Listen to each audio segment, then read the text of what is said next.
Do I get a drink? Too late for that. We've gone live already. What? You're free to go get a drink. Yeah? If you would like to go get a drink. Yeah, let me get a drink. You go get a drink while the mobs arrive.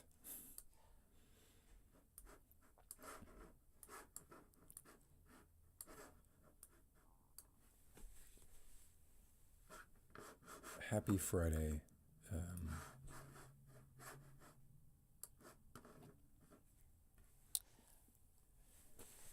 I am currently being visited by an old friend of mine. I've known this person since I was 15, 16 years old. Yeah? Oh, I don't know. Come sit down. It's news to me. Well, this is what we were mentioning before this is talking about sort of the malleability of memory and how people how you can feel like, you have a pretty fixed memory of something and your account is correct, and maybe somebody has a completely different account of it. You got your Coke right in the light. That'd be great to know. This is actually a great thing, because I don't really. Having this conversation is gonna revive my memory on this whole issue, because actually, you telling me how we met, I'm not like, okay, I'm not really sure how we met, but. I mean, it's okay if it revives it. What we don't want it to do is create. Yeah, keep that away from the mic. What we don't want to do is create false memories? Yes, exactly. Or I don't want to say something and then you be like, hey, Warp Raven, how are you doing? And then you adopt that as the actual way. How was this again? Yeah, no, let's stick with this. I love that. You're putting the Coke right in the light. It's great advertising for Coca-Cola. Okay, let's put it away. So this is Juan. Hey. It's Juan. I've known Juan since okay, I'm going to tell, here's what I'm going to do. I'm going to tell a story of how I think we met. Yeah. And then you can, do you have in your head the idea of how you think we met? Don't say it. I have a little bit of an idea. It's going to be great that you go first, because it's going to help me remember my version of it. But don't just remember my version. I'm not going to remember just your version, yeah. Remember your version. Don't let my version taint your version. Here's my understanding of how Juan and I met. Actually, fuck this light. I don't think this light is just being a pain in the ass. My version is I am... This is a little bit trebly. Hold on. Sorry about this. This is very unprofessional. It's a great studio. Well, I'm not really set up for two people. I only occasionally have two people doing this. Hey, Q. Hey, Lexi. How are you all doing? Oh, wow, you have people here.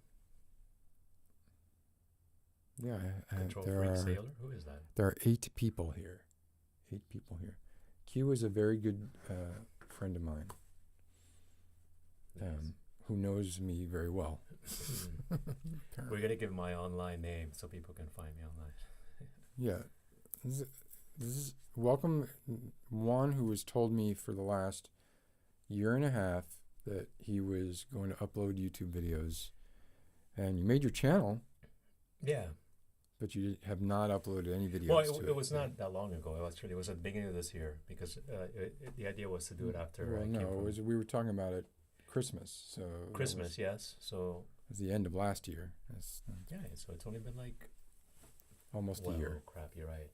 Okay, so it's like 10 months. Yeah. It's been a little while. All right, I'm gonna do it. I have the video edited. The first video is edited, so I just have to do the narration. Juan believes that aliens built the pyramids. That's not true.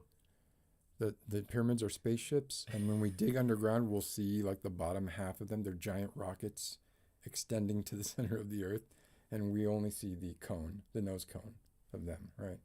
Sarcasm, right? Yes. Yeah. No. I don't believe that. Yeah.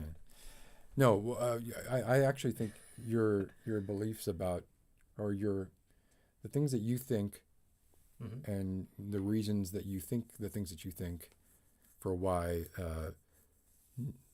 let's say, mainstream history is,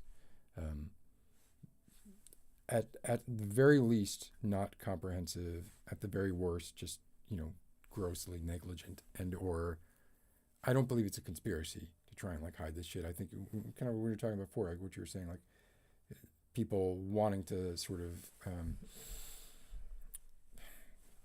What? take things as their own, and be like, yeah, we built this, we did this. Yeah, you see this thing? Yeah. We did this. Yeah. There's nobody else here.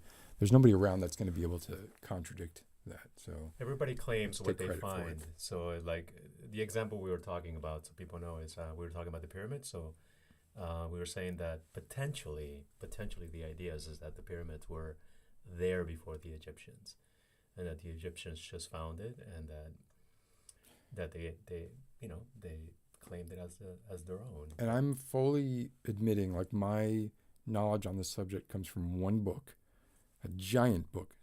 I'll give you that. It's called Fingerprints of the Gods. Yeah, by that's a great Graham book, Hancock. though. Yeah. That was sort of the extent of my Egypt specific history reading. So I don't really know. Hi, Evie. How are you doing? Did I say hi to Lexi? Already? I hope I did. Anyway, but we're starting with how we met. Yeah. Because one, like, maybe some of you might know. Let's see if do I have. Where's that picture You going gotta to be? keep It's going to be liking Coke. possible to find. That's my job. Like, that's my thing. Is I drink a lot of Coke. Good stuff. It's where it came from. This is part of the Miami, growing up in Miami culture, Well, Coke. drinking a lot of Coke. Or it's probably just more a generational thing. Juan is actually older than I am. You're almost a full year older than I am, which I find fascinating because you don't look it. So anyway, Juan, I have a picture of it somewhere, but that's not it. What was that? Juan was in the metal band. We were in a metal band together in high school, and A little bit of college, right? A little bit. you could call it college. But yeah, I don't know where the pictures. I have pictures of us in here somewhere, but I have so many pictures that I haven't cleaned out here that it would just be too much trouble. So I'll just bring up the Spider-Man? best article ever. Why it feels like movies are getting longer. A really in-depth piece on it feels like movies are getting longer. Oh, Spider-Man for a second. Because movies are getting longer. And that's why it feels like they're getting longer, because they're getting longer. So it's a fascinating piece of journalism. So here's my recollection of how I met you. Okay. I played guitar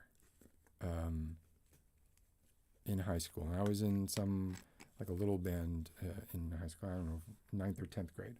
Mm-hmm. And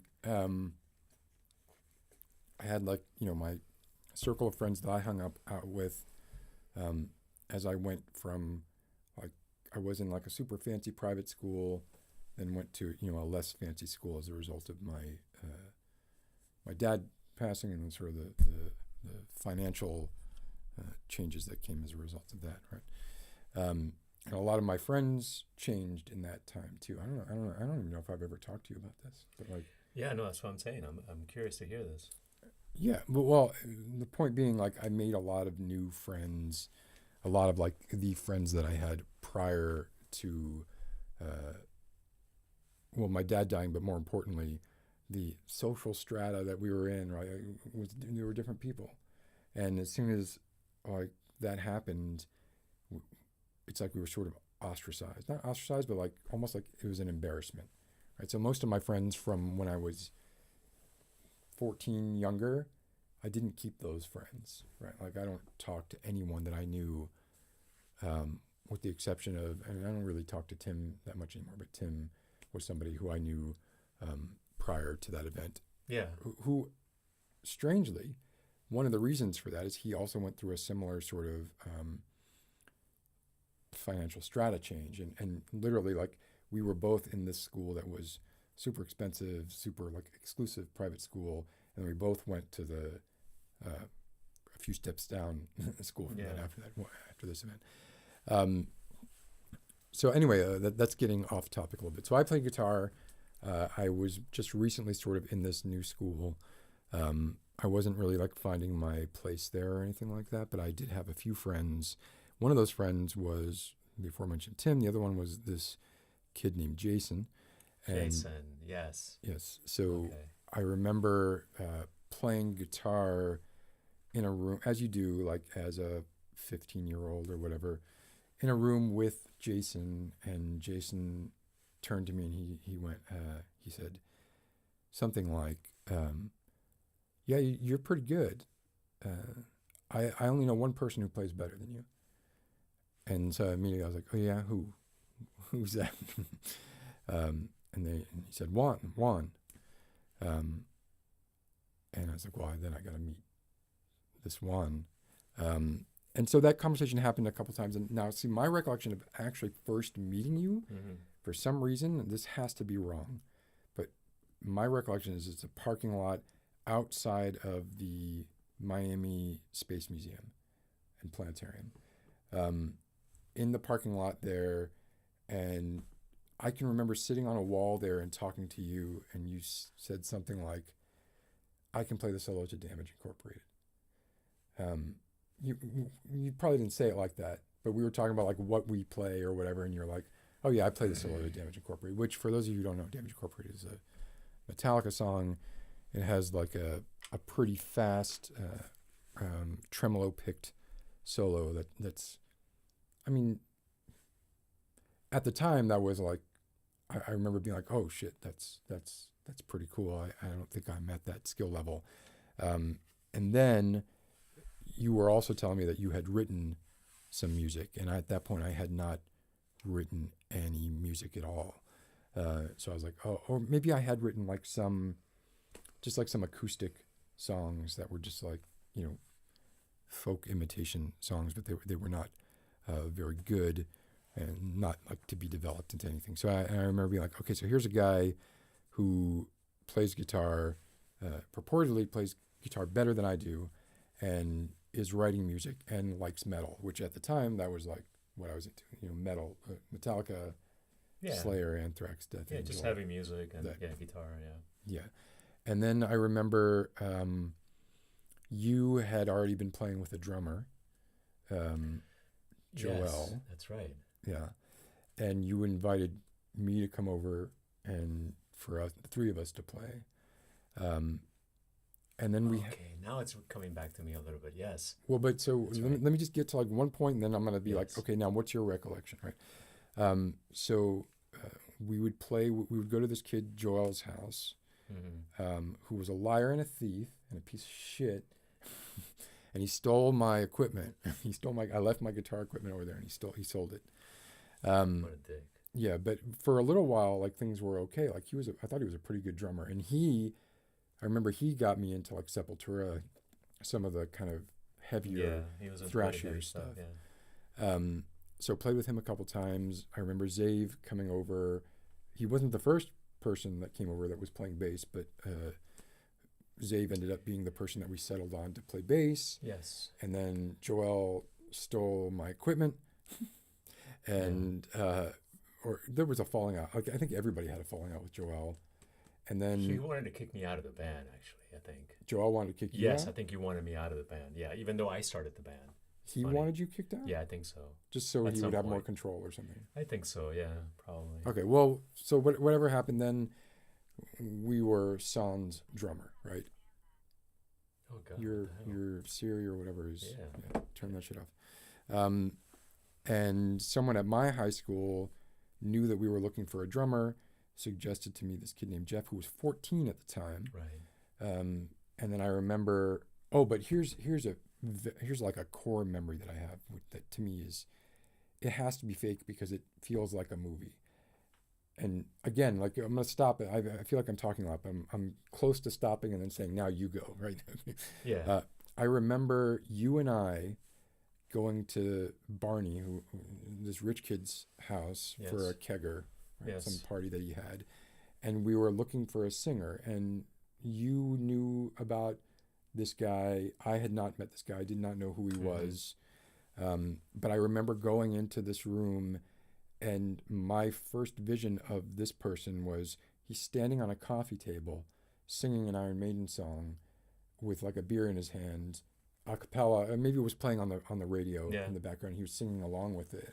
And, he had long curly hair, and he was very charismatic, and like everybody at the party was kind of like, thought he was really cool and all that kind of stuff. And I remember seeing him, and my recollection is you and me sitting there like watching him, and then like looking at each other and being like, that guy, right? And that's the part that has to be fake. Like that's just too, like, that just feels fake. But that's the memory that I have. And then so I remember we talked to Emmy that night, and ended up playing with him, and I remember showing up at the 14-year-old drummer kid's house, the Zave, you, me, and Emmy, suburban house, a nice little house, maybe slightly conservative parents. I don't know.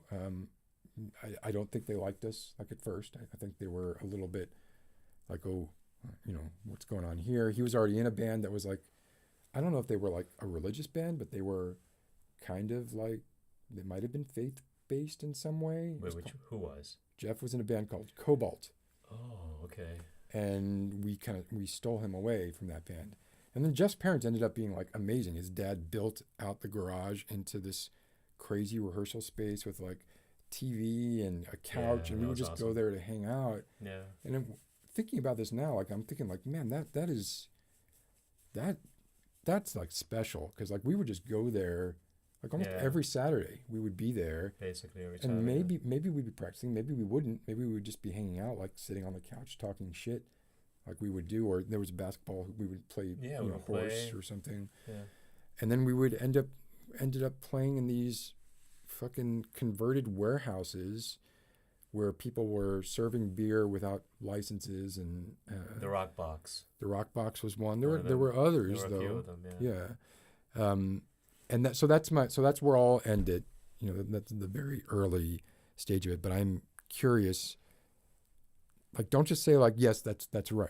Yeah. What was your recollection of how we met and how that came about? Where did I get it wrong? I don't think you got anything wrong necessarily. That's not my interesting recollection at is, all. Huh? That's not interesting at all. No, but my recollection is different though, in the sense that so I was playing guitar with Joao, and it was basically me and him, just by ourselves, and we were jamming at his house, and I would come over to his house, and we would just and I was already writing songs. And that was the one thing that I did have, I think. That I was really into writing stuff. So yeah, that's something that I remember admiring, because at the age that I met you, I was like, I don't really know how to do that, right? Like I could write a riff, but I didn't. Yeah. Like the idea of writing a song never.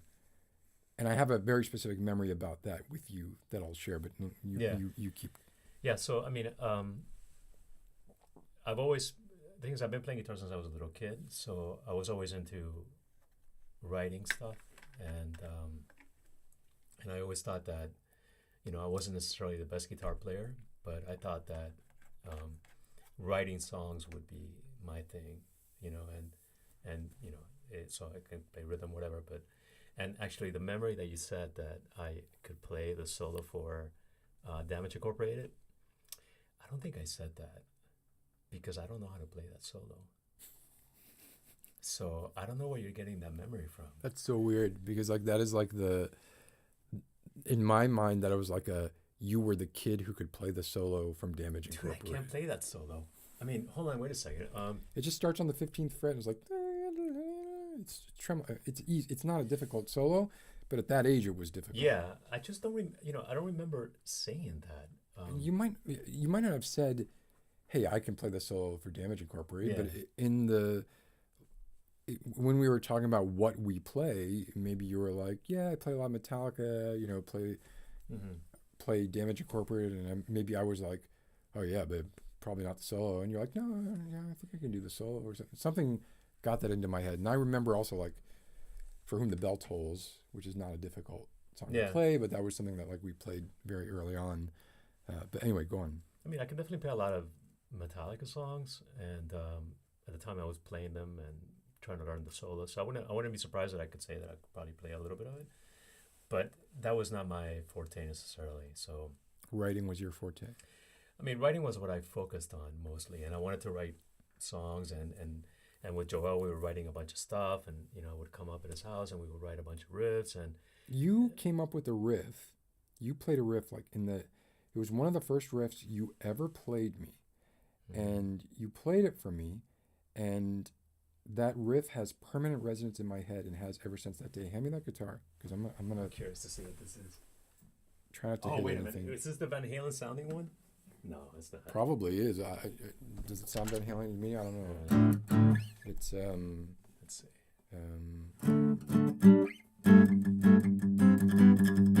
Oh yeah, this is the Van Halen one. This is not the part. No, I know it's not. This is the intro.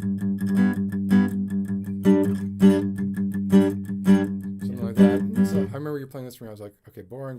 Right, totally boring. Yeah. But then this part. Oops. Oh, I'm fucking it up.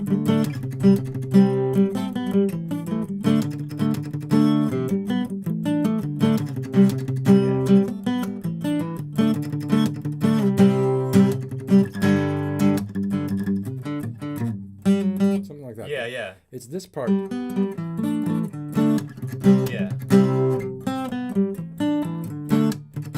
I don't know if I can play it anymore. Can I try it? Go Let me for see. it. Hold on. I'm gonna start passing the guitar Seems back like and I forth. have blood on my finger. What? That's blood.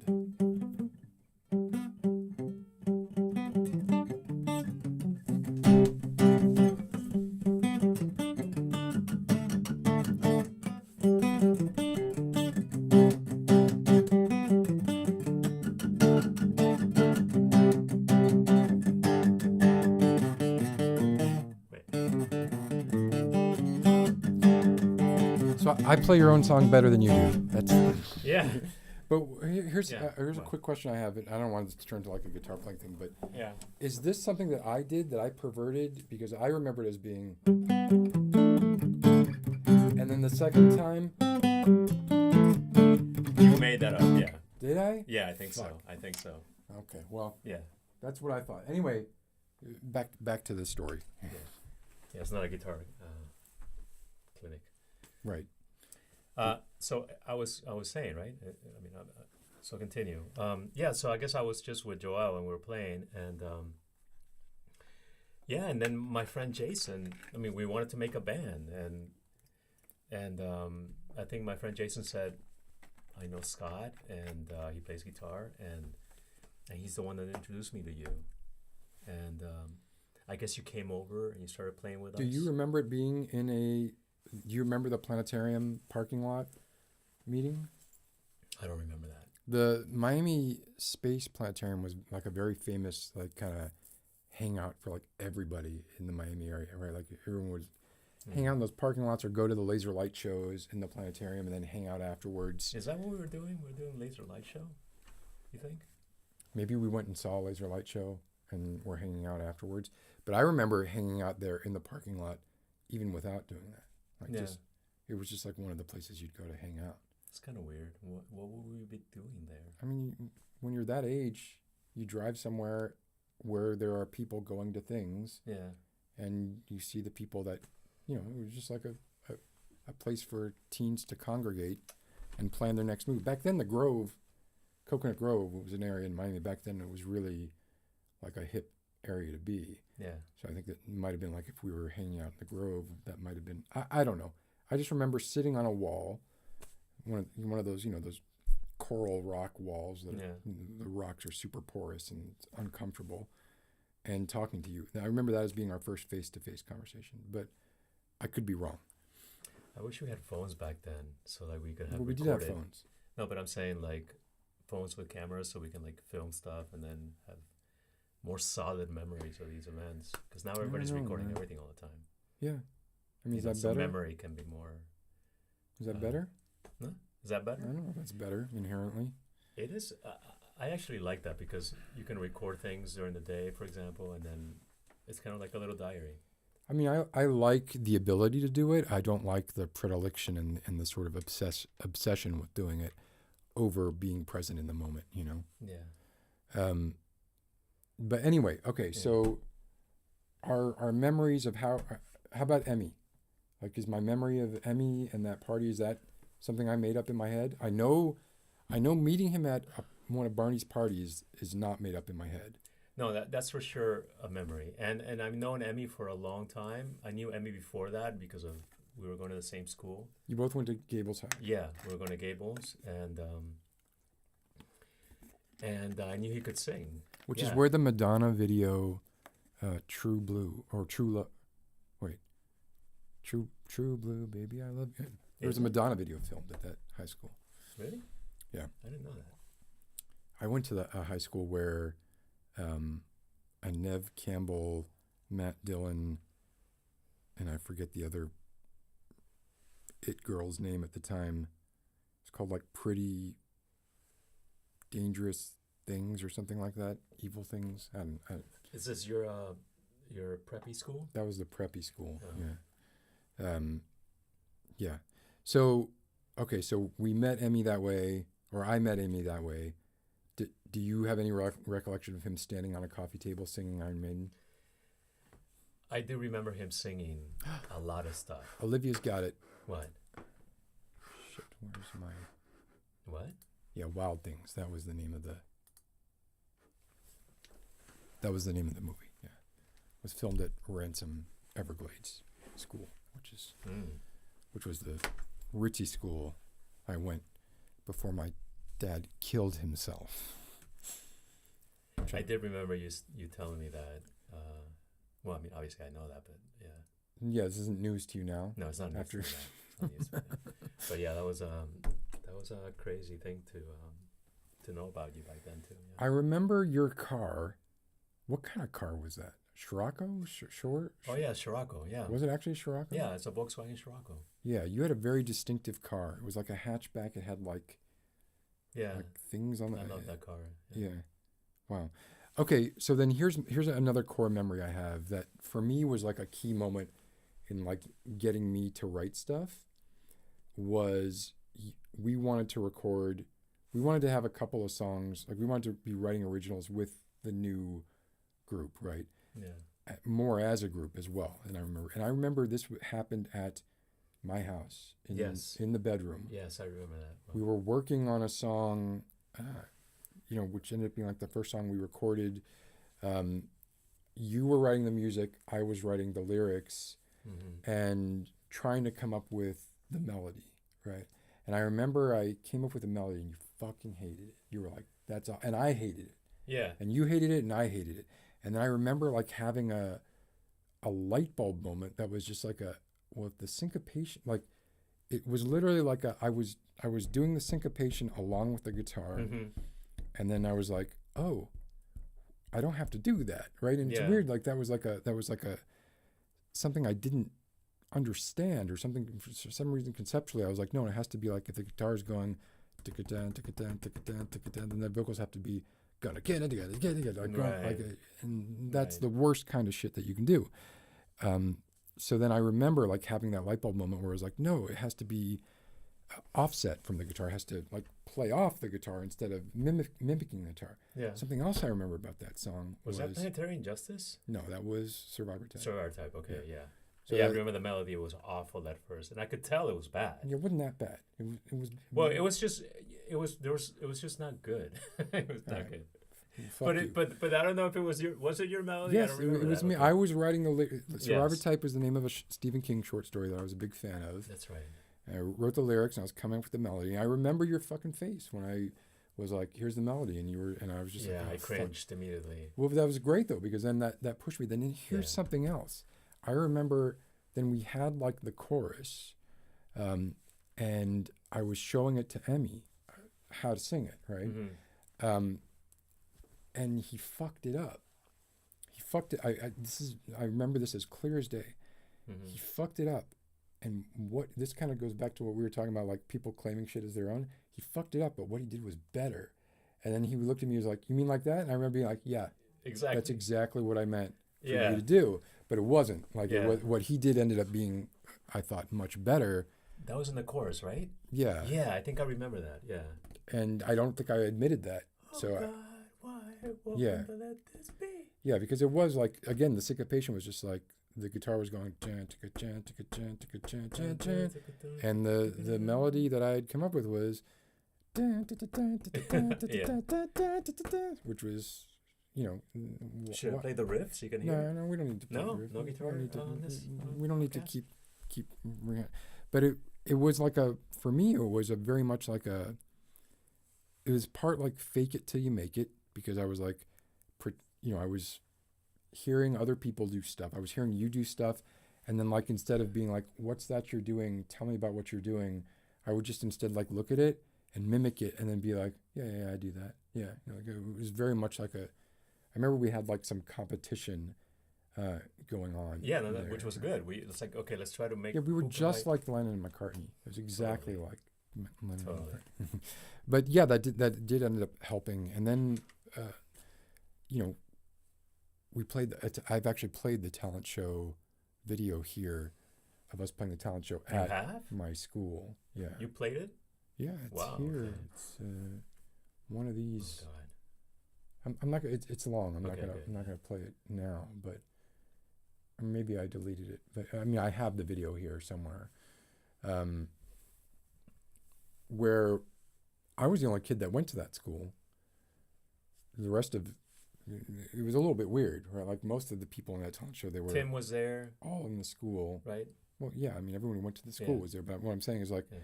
everybody else was like, here are the people at school doing this thing. Here are the people at school doing this thing.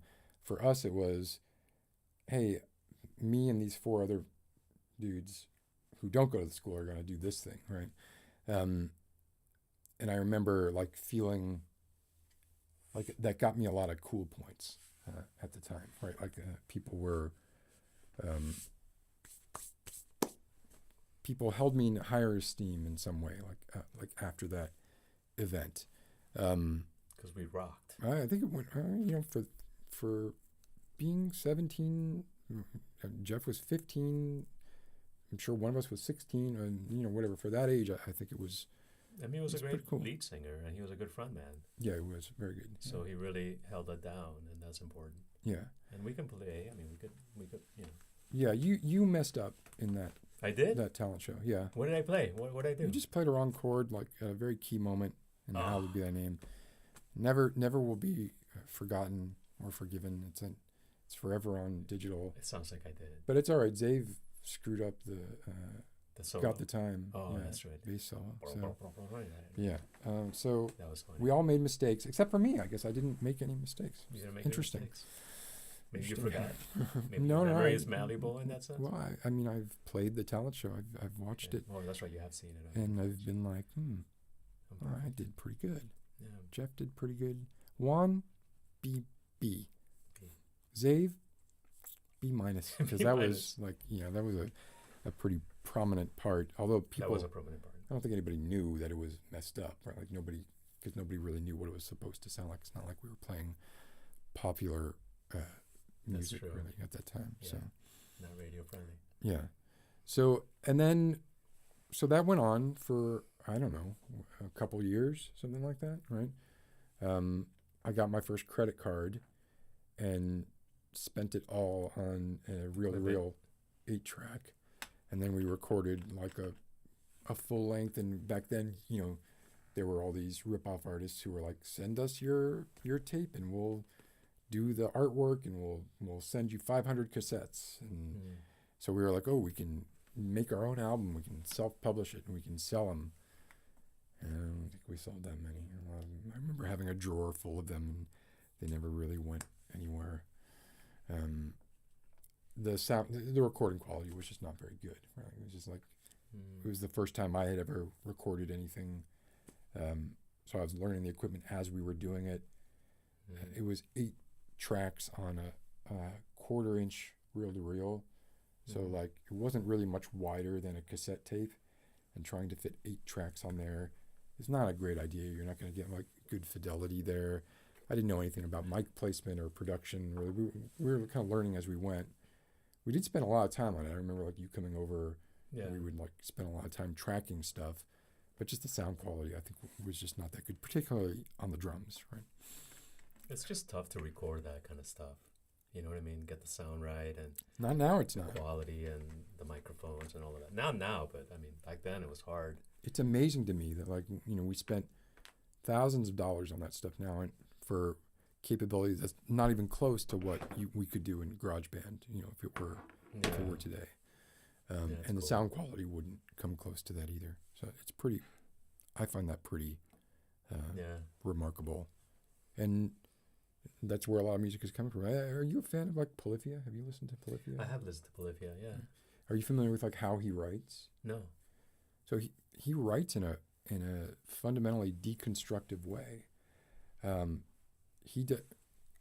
Maybe he doesn't do this for all songs, but in the walkthrough that he's done for a couple of songs that he's done, he will come up with guitar riffs by listening to like breakbeat riffs that aren't guitar based at all, and then taking bits of them, piecing them together, Yeah. and then getting this sort of collage of different samples that sound good to him, and then he'll deconstruct it and be like, how can I reproduce that on guitar? Mm-hmm.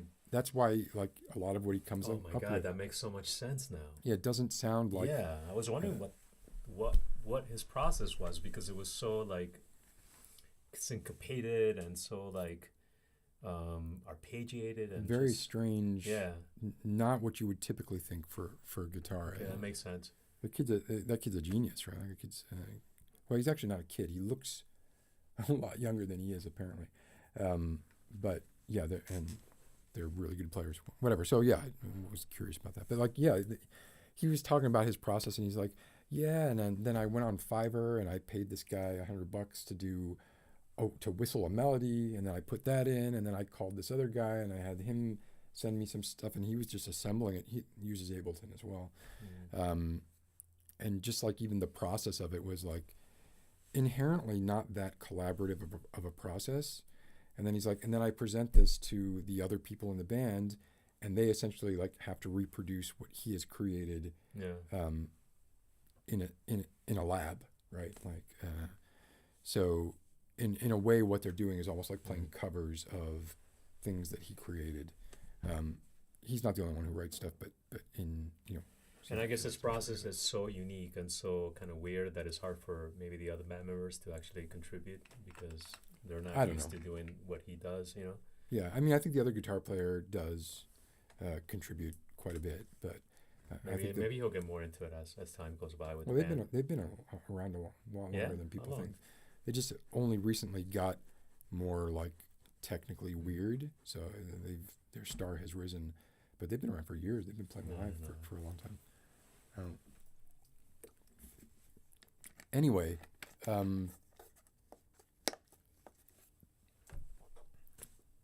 What, we sidetracked? yeah, I'm trying to think of where we could get back on the sort of how we. Well, I can keep going with the story though, Yeah, go because ahead. so I know you came in the band and we started jamming with Joel, and I know we were starting to write stuff, but pretty much Joel started getting on our nerves pretty quickly because he was really weird. I think in retrospect, I think he had like ADHD or something. He probably did have ADHD. His mind was like racing, and he has kind of like a weird mannerisms, and He couldn't get the words out fast enough, and there was Yeah. always one thing and the other, and then it was always, let's do this, no, let's do this, no, fuck you, right? Like kind of very. yeah, and he wanted to get heavier, I think, and I think at some point he wanted to kick me out of the band because maybe he wanted to. I don't know. It was kind of weird, and I know you wanted to kind of stop playing with him because he was getting on your nerves, and at that point he had stolen your equipment, so you wanted to leave, and Oh well, when my equipment got stolen, like that was it. That was it. I never played with him after that. yeah, Yeah, that was, and I ended up suing him. you did. Yeah, yeah. and he ended up having to pay me. No shit. Yeah, yeah, But you sued him for what? The equipment? yeah, for the cost of the equipment. How much was it? I have no idea. It was not very much. It was like a crate, Oh my God, that's hilarious. head and cabinet. So you took him to court. Took him to court. Oh, I think I remember that now. Yeah. Right, and he lost, obviously, and then Yeah. I mean, he was bragging about stealing. Like at first, he was like, "Oh, somebody stole it," Yeah. and then he was bragging about the fact that he sold it. So there was no getting out of it for him. I might have. I don't remember if I recorded him like on a tape player or whatever, admitting to it or something. But I had him.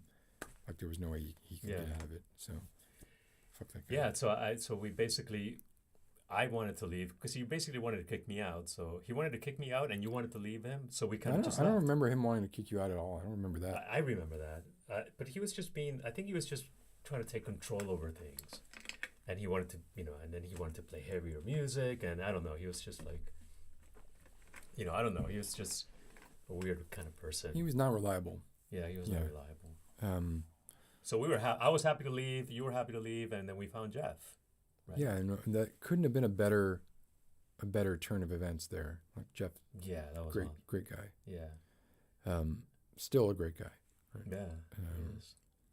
So we got an amazing jam room out of that too. We were jamming, as you said. We came into that house. Yeah, place to hang out. Like our girlfriends would hang out there. That would just be the place where we went on weekends and just like chill. Yeah, that was great. That was great times, actually. Yeah. And then I remember I had started at that time. I was beginning to date Nina at that time. And I remember you were also interested in Nina. She was cute. I mean, what the hell? Well, no, but once you started dating her, of course I'm not gonna. What are you talking about? Okay. Oh, here we go. Some controversy. I have no lingering resentment over Juan's frequent offer of back massages to my girlfriend. Are you telling me you don't offer massages to everyone you met? I'm just good at that. Oh, okay. All right. I mean, it's like if you're good at something, you have to share it with the world. I mean, you gotta share it with the world. You do give really fucking good massages. Now, I don't want it because I don't even want to know that they're good, but yes, you do give good massages. There should be like a AR or VR kind of, remote massage so people at home can. I've had like some sort of thing here, and then you have strong fingers. I think your PSI on like your finger strength. It's like acupuncture when you massage somebody. Some people give you a massage and they kind of like just push the skin rub. over, or like and nothing's happening. Yeah, it's you get under there. Dig in. You have to acupuncture kind of vibe. Oh man, can you give me a massage after this? Yeah. I think we're gonna see Nina tomorrow. You maybe offer to give her a massage tomorrow. Cool. So anyway, and then as all things do, right? Like I started to become interested in non-metal. Like I think I just got bored with metal. I think is what it was. Yeah, I think we took it as far as we could take it, and then plus also we, I think college, and I think just like us doing other things, and then we all kind of just like, I don't know, got bored of it, I guess, or stopped. I don't know. My recollection is I started playing in another band, and in my head I was like, oh well, you and Emmy and Dave and Jeff will probably keep playing. Yeah. But then it just didn't happen, right? And then I think I got Jeff to play in the band that I was playing, and then I felt kind of weird about that. Yeah. But I even remember like some of the stuff that I was writing at the end was like very different. It was very simple, punkier kind of stuff, right? It wasn't really, there wasn't much metal to it.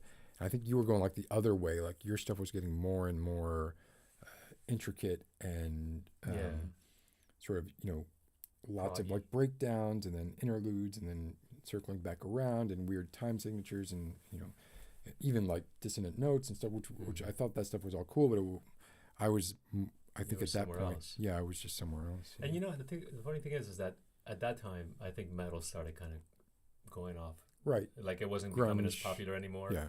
So I think that was part of the deal because we were doing the kind of music at that time that was just not as popular anymore. You know, it was more, metal wasn't in as much at that time. I have another core memory of this though. So when the Metallica Black Album came out, the week before the album came out, the music video for Enter Sandman was released before the album. I remember And being at Jeff's house and watching it. Well, that I do remember. I remember very clearly. recording it on VCR because there was a party we were playing the weekend that album was coming out. Mm-hmm. And we learned Enter Sandman from the music video before the album came out. And this is, back in the day when like nobody would have really heard this except for, on MTV, right? Like it was not like it had yet to be released in album form. And that actually meant something back then. And so I remember at that party playing Enter Sandman before the Black Album had been released. That's pretty cool. Yeah, I remember thinking that was, and the reception. Nobody knew it. Did people know the song when we played it? Yeah. I know people were like, "Dude, that's that fucking song!" Right? Like some people had heard it. I mean, no, it was on MTV. It was big. Right. By the time the album came out, the song was big, but like the album had not come out yet. So I remember that. I mean, we got good reception like locally, playing to a lot of people a lot of alcohol, right? Like a lot of. Was this that party that was at Emmy's house? Because I remember playing Enter Sandman there. I know this is not the. Are you thinking of like the? Yeah, you're thinking of like the one by the pool that we recorded and. Oh no! I'm thinking about the one at Emmy's backyard, when then there was a fight. This might have been that. And somebody threw a bottle. And then the cops came and it almost blew up into a huge fight. This might have been that because this was at like a small fenced-in yard. Yeah, a small fenced-in yard, yes. And almost a big-ass fight broke out, and it was one of those Miami moments. Yeah, growing up in Miami. Yeah. I saw a tweet, there was some Reddit thread on it or whatever, and like what people think living in Miami is compared to like what it actually is. And it was pretty spot on. It was like the stuff that it was saying about Miami was pretty spot on. But really, it's like, if you live in Miami, you don't really live in Miami. You probably live in Kendall or Hialeah or, somewhere outside of Miami that is, the experience is very different than what is advertised as this is what Miami is like. You never see like a Welcome to Miami commercial where they show Kendall. Yeah. Or Doral. Yeah. Well, maybe Doral because maybe it's the Trump's golf course. Trump golf course. Yeah. Oh, that's something. Yeah. So you're a big Trump fan. What? And I've been able to see past that and remain friends with you. That's not true. Oh, Q, you saw this tweet. Yeah. Like literally, I almost want to bring it up because it was so spot on. Like it was talking about the types of houses. Like all houses had that white tile on the floor, and a lot of them had Spanish tile roofs. Like people hanging out like until the street lights went on, and it's always super hot. And go to like, they even call it 80 Doug Barnes Park. I don't know if you remember that park. No. Yeah. Okay. Well. Where was that by? Near Tropical Park. It was like southwest Miami. We were all like kind of in Hialeah. We were all like southwest Miami. Right? Nina, my future ex-wife, lived way out west where there were like no roads. Almost in the Everglades. Yes, where Mario Tabucci, I forget his last name, but the guy who was the model for Scarface, and he was in Tiger King, where his wildlife refuge is, and I think it still is there. Oh wow! The ZWF, she lived catty-cornered to that, so that's pretty nuts. And there were no roads going out there. You had to take a dirt road to get there. Destroy your car. Yeah, it was pretty bad to get to Nina's house. Yeah, and It was like, inhale pesticides and like I don't inhale know. pesticides. Yeah, that bad. I remember being at her house and like being in the yard, and because there was it was agricultural out there, they were Yeah. all growing crops, and there would just be like dust storms because it was just Yeah. flat land down there and this really dry, fine earth being kicked up. And I Mhm. remember just breathing that in and being like, I don't know what's in this. Right? And they're Yeah. certainly spraying pesticides Right. all around here, so I just felt like, man, Yeah, that's who actually kind of knows? dangerous living out there. Then That's what- having all that. right, Lower. exactly, yeah. And every time you get in your car, like you're blowing that, like the dirt would even get in your car. Mhm. Right? Like even if you had, it wouldn't matter if your AC was set to recycle or whatever. Like it would find a way. Dust finds a way. Yeah. Oh wait, Q's sharing the tweet. Let's see if this is actually. Oh wait, I can't. I'm not gonna be able to do this. I can do it like this. Let me just do it on my phone. Because it is pretty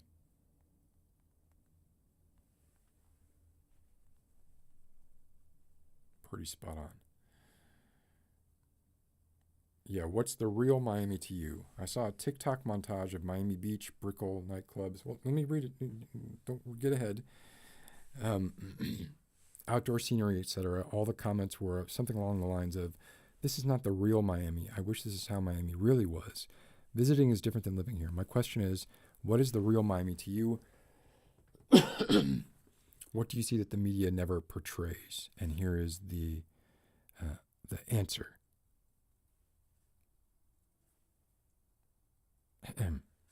Here's the answer. Tell me how much of this resonates with you. You live in a West Kendall housing development with your mom, dad, grandma, grandpa, and uncle in a square-shaped single-family home identical to all the houses around you, or alternatively, with your significant other in a 500-square-foot efficiency in Sweetwater. During summer, the street outside your home becomes a canal 3 times a week. You're woken up each morning by the chickens which your Santero neighbors raise for sacrifice in their yard. Your rent is 40% of your income. You drive your 2008 Honda Civic with a bad transmission everywhere you go, including 1.5 hours each way to your job downtown because you don't live close enough to the Metro Rail to make use of it. You've resigned yourself to the fact that the rail extension you were promised years ago is never happening. You spill your colada on yourself while frantically swerving to avoid a collision with a leased BMW being driven by a cokehead at least once a week. For breakfast, you eat rice and beans with Maduro. For lunch, you eat rice and beans with Maduro and a quarter chicken. For dinner, you eat rice and beans with lechon left over from your tia's Memorial Day barbecue at A.D. Barnes Park. Sometimes after work, you go to a Pilates class or a CrossFit gym in a converted warehouse. On Friday nights, you go to drink craft beer or smoke hookah in a different converted warehouse. If you're feeling really crazy, you'll Uber downtown to party in Wynwood or Brickell, losing approximately 10% of your net worth in the process. You are in debt. Sometimes at sunset you feel a gentle breeze tinged with the smell of the ocean, look up towards the sky and see a chittering flock of parrots swirling beneath the pink-tinted clouds. For a moment it's all worth it.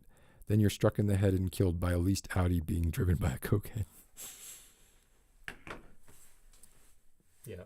I felt like that was pretty accurate. Pretty captured the feeling, you know. Certainly the chickens. There's chickens. Every time I go to the gas station, there's chickens in the gas station. I can't tell you the number of times I've like seen sacrificed chickens on a rock or on a, especially the further south you go, like between, once you get like down south past like 180th, Yeah. right, near Homestead territory, I guess there's a lot of shit going on out there, right? I know one of my good friends, his whole family was into Santeria, and they would have you know, the spojos at the house, and a few times they had my friend saw a ghost on a tree, and it was like a black man on a tree, on a bench. Yes, it was out in the Redlands, Alan. Yeah, that was the Redlands. Well, I'm sorry. What, a black man in a tree? Yeah, What? one of my good friends saw a black man on a tree, and the black man was calling him, and he would tell his parents, and they would look, and they wouldn't see anything on the tree, and he kept doing. This is when he was little.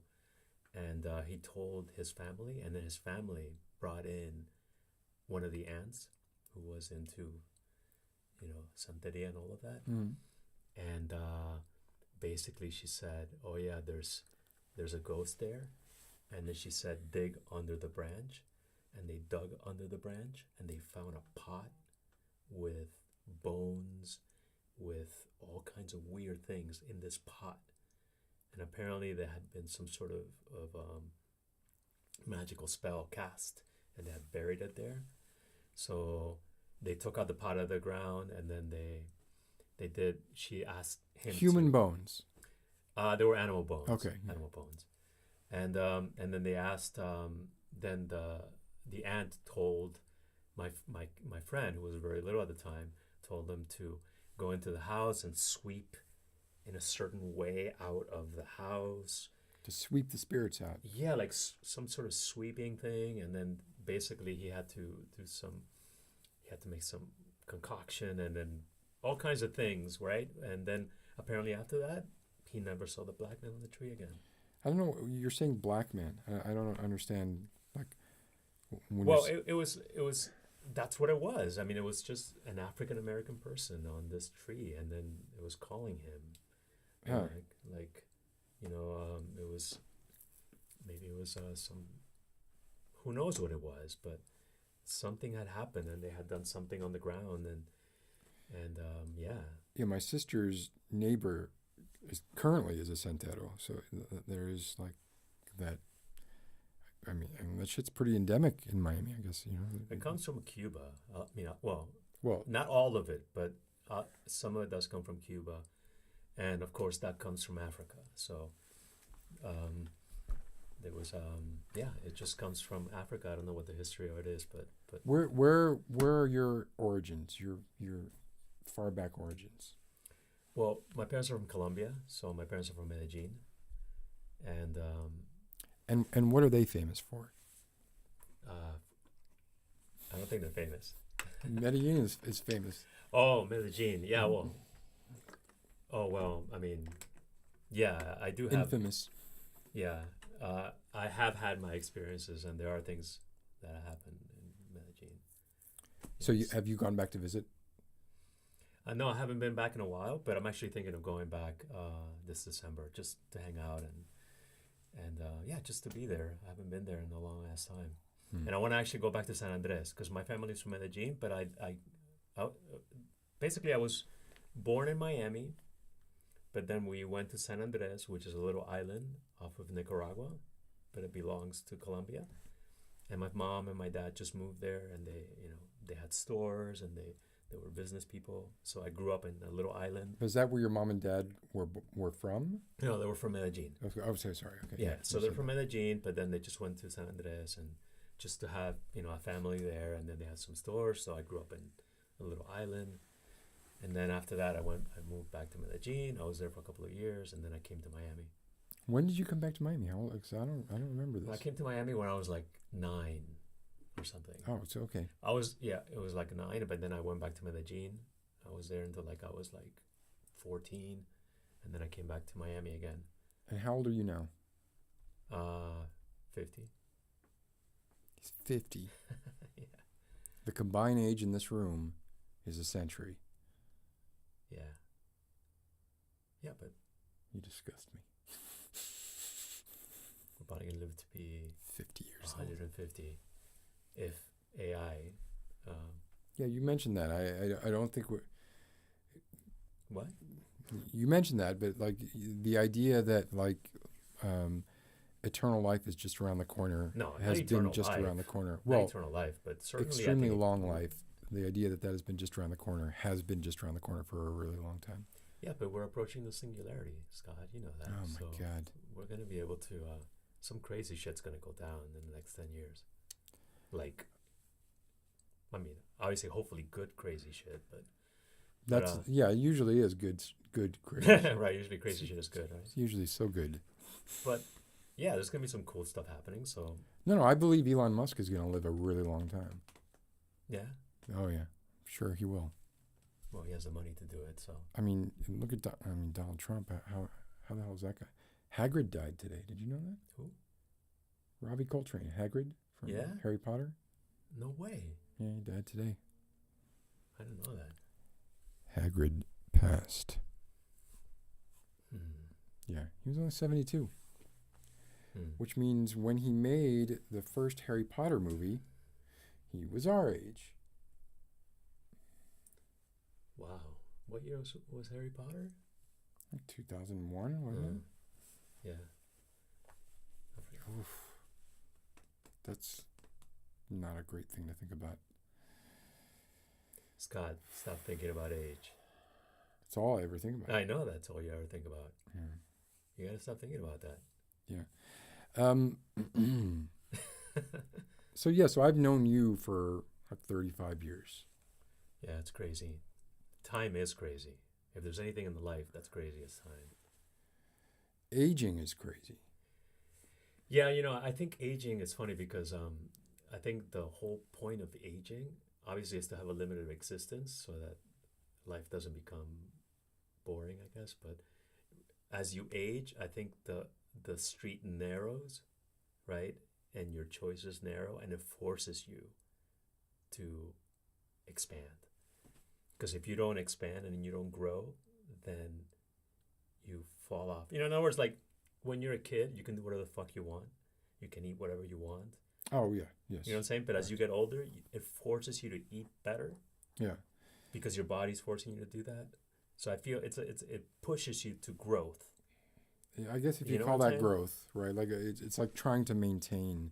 To me, that's like desperately trying to hang on to. Like I always view it as like I view everything as this data chart that I'm obsessed with, and I see it in my sleep, and it just plots. That data chart. It plots your probability of dying Mm-hmm. in a year based on your age, right? Yeah. So obviously, you get to a certain age, your probability of dying is 100%, Right. and it just does it in this gradient of color where you can see like as you age, like the odds of you dying more and more increase more and more. And I guess I just kind of see it as like, every morning. There's a lot of helicopters that fly over No. here because Langley is right over there. So I see it as like every day you are presented with a set of doors. Mm-hmm. Death is behind a certain number of those doors. Life is behind the rest of them.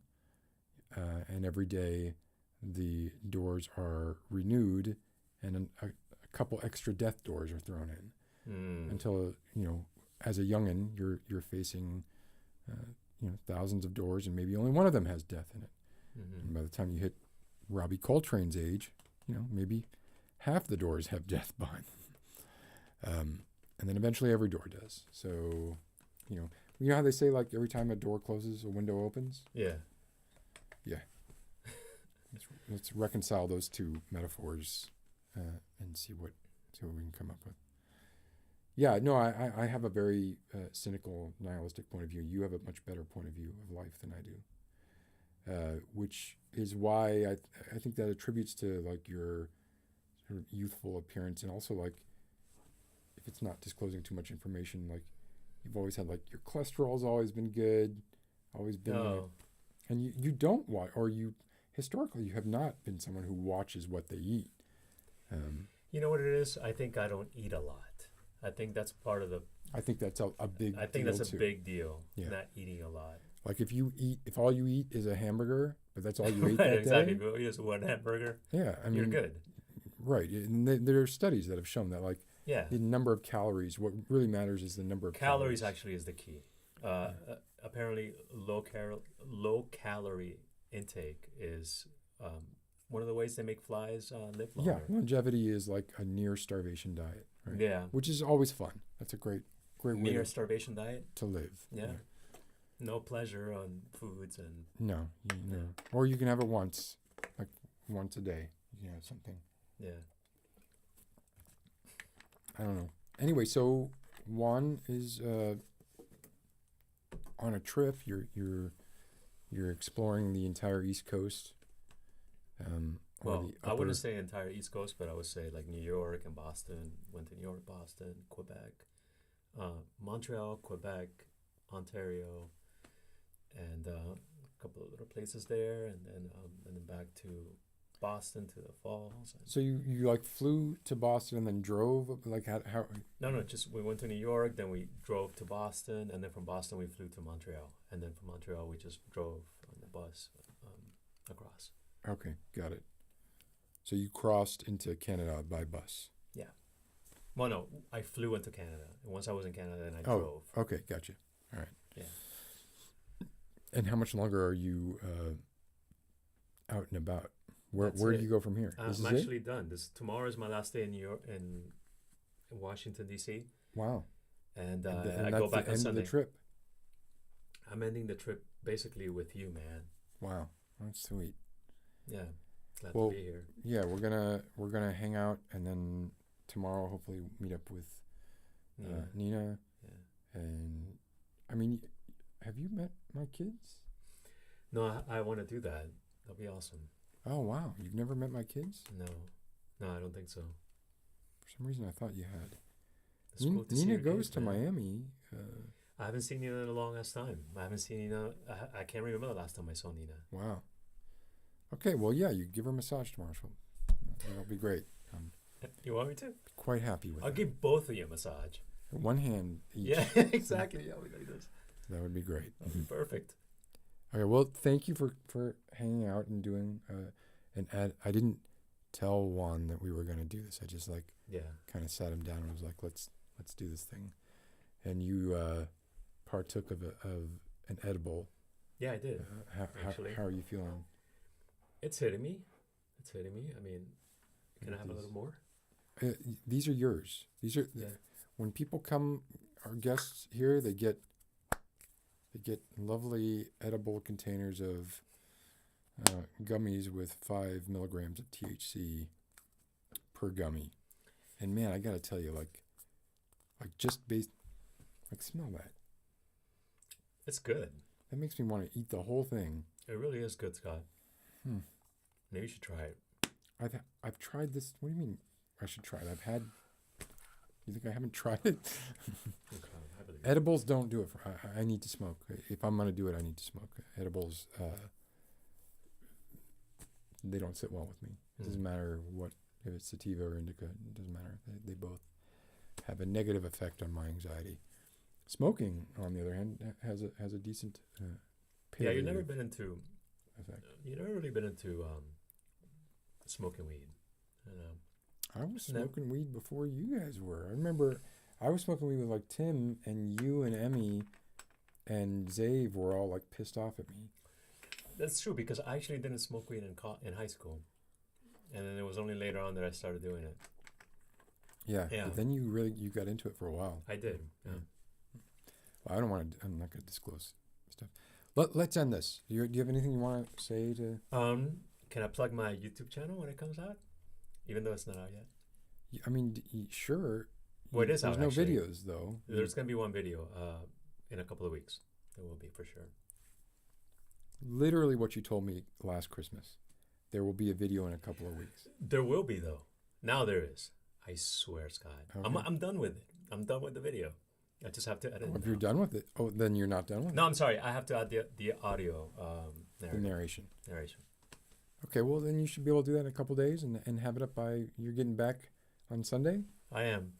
Okay. This conversation is going to make me want to do it. So Yes, you should have it up Yeah. by Wednesday. the channel is Megalithic Traveler. Megalithic. Megalithic Traveler. So one of the things that you're fascinated with. Do you want maybe talk a little bit about Okay, that? just a little bit. Yeah, I mean, just the whole, the idea that there is that there might be a civilization that was lost, and that there was a global civilization at some point in the past that history doesn't really talk about. So there are all these architectural markers Yeah, that seem to indicate some kind of convergence at some point that somehow dispersed its way through the world, and all of these surviving ancient structures have a lot of commonalities, and the conventionally taught history is that there was never any contact between them, and you think that that's probably, or that doesn't seem to make sense to you, or just honestly, it just doesn't seem to make sense, or like especially some of the stuff that like we were looking at earlier, right? It's like this is happening, and this is a very specific thing that's being done here, that's also being done over here. Yeah, I mean, Is like that I'll coincidence? I just don't tell people really quick what it is. So there's stuff in Peru that looks exactly like the stuff in Egypt, and that looks exactly like some of the stuff in India. Basically, if you go to Peru, you'll see these polygonal walls, that are stones that are polygonal. polygonal walls.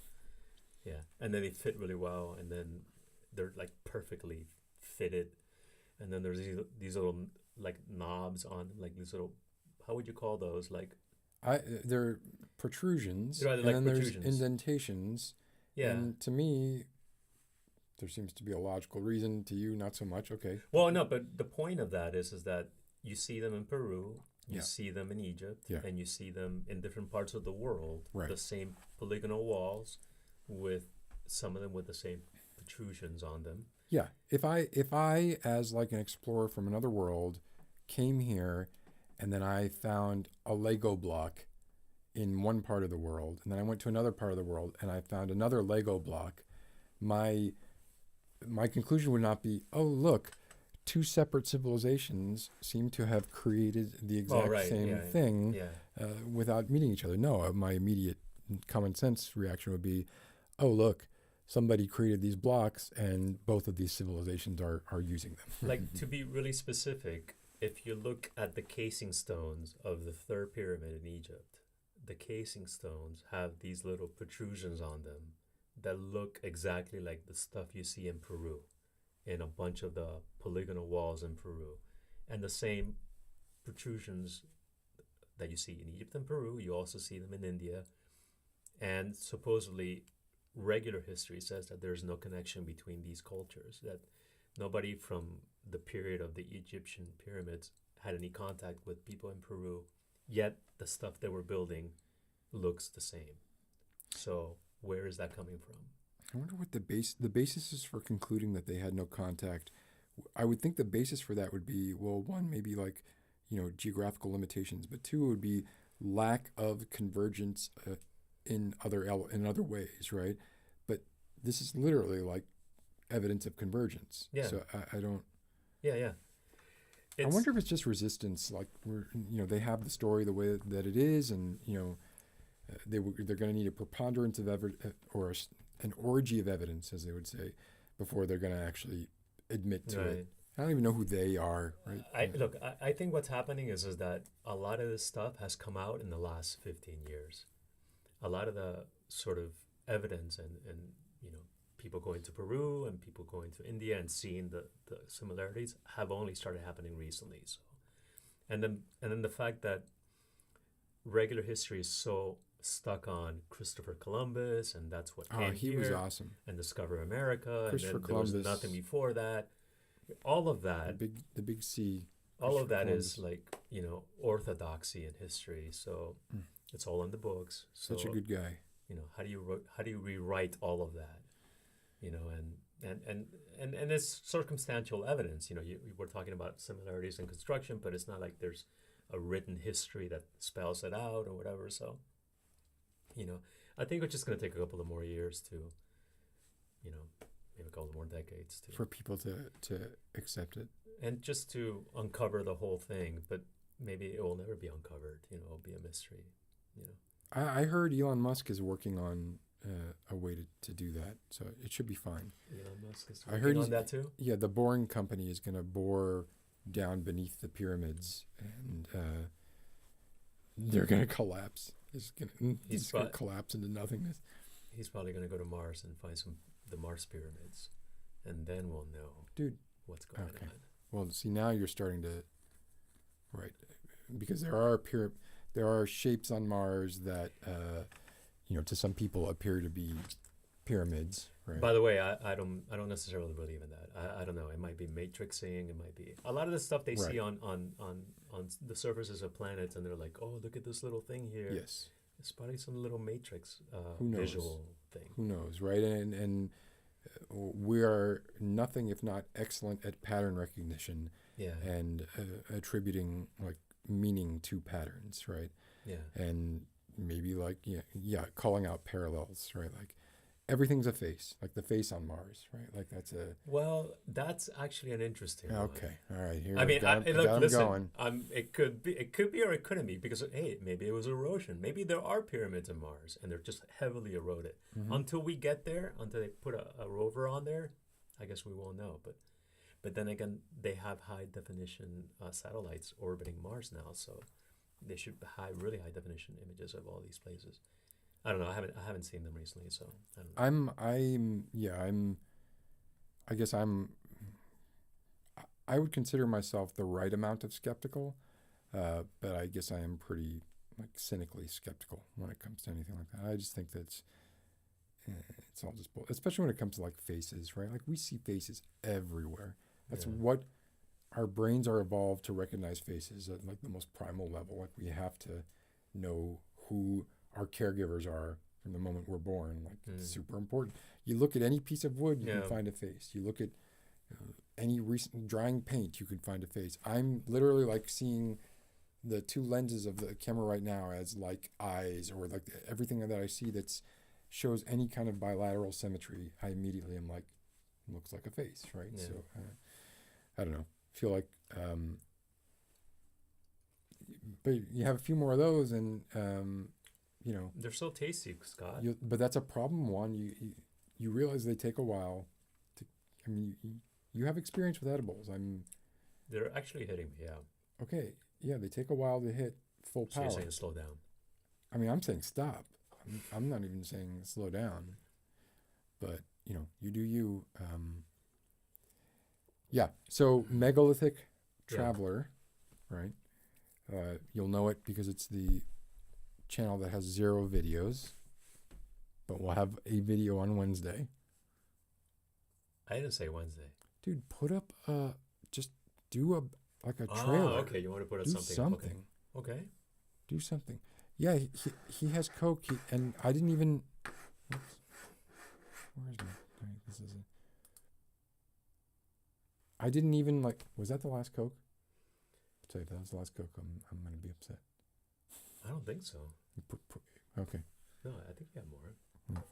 When you take the last Coke, you put more Coke in the fridge. Juan and I have a history when it comes to. Okay, so yeah, megalithic traveler. Yeah, do a trailer. Okay, I will do a trailer. Yeah. No, I'm gonna really focus on that. I've been working on an app, so it's been really taking up all my time. Are you familiar with Rick and Morty? What do you mean? The show Rick and Morty. Yeah. Gluty. You familiar with Gluty? The guy who has the alien who has "Do not develop my app," or "Ask me." Yeah, "Do not develop my app" stamped on his forehead. No, I have to watch more. Mm. No. It's good. Yeah. All right, we're gonna go. Juan's gonna give me a massage. I am. It's gonna be awesome. Very deeply sensual. No. And then tomorrow, hang out with Nina, and then I'll see you again in 5 years. No, that's not true. Damn, Scott, we live too far away from each other, man. Well, sucks. Nothing I can do about that. I guess there is. We But can't jam. We can't. This is sure we can Huh? work out. We should talk about this offline, because you're the king of like proposing stuff and then not following through. So That's not true, man. Come on, it's not totally true. it's a little I bit started true. the band, so I follow through on that. Okay. No, I'm not gonna. We're gonna do it. Okay, but I'm saying we talk about doing a lot of things, and What usually, have we talked about that we haven't done? Which one specifically? well, I mean, we can start with the videos on your channel, where we could talk about like when we're saying